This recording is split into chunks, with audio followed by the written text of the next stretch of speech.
So we're here with the new Shimano Ultegra R8070 group set, and as you can see, well, it looks a lot like Shimano's Dura-Ace 9100 series. For starters, you've got the 4-arm Holotech crankset and stubby wide crank, which we first saw on Dura-Ace.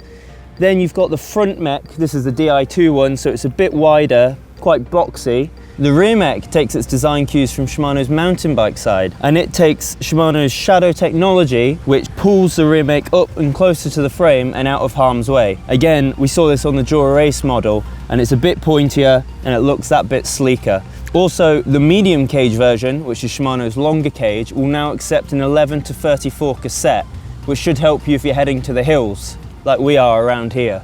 Well, because we're here with Shimano Ultegra R8070, this bike actually has its disc brakes attached. They're superb, they've always performed really well, and they've been updated for this year's model. Especially the levers at the front, which are now a lot shorter and a lot more ergonomic to hold. You can also get Shimano R8000 Ultegra, which comes with mechanical caliper brakes.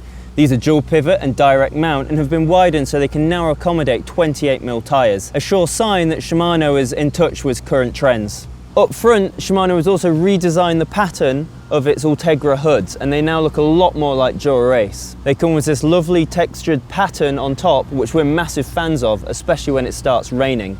Similarly, they've also redesigned the levers, so they're now a tad more ergonomic, especially when you're on the drops. And for the Di2 model that we have here, they've spaced the shifters just a little bit further apart, which makes it much easier to change.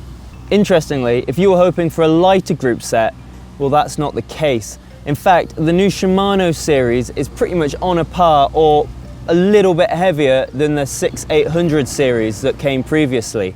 But this is something Shimano says it's not that bothered about, and instead is completely focused on making the performance the best it can be, even if that means sacrificing weight just a little bit. Well, there you go, the new Shimano 8070 Di2 hydraulic model.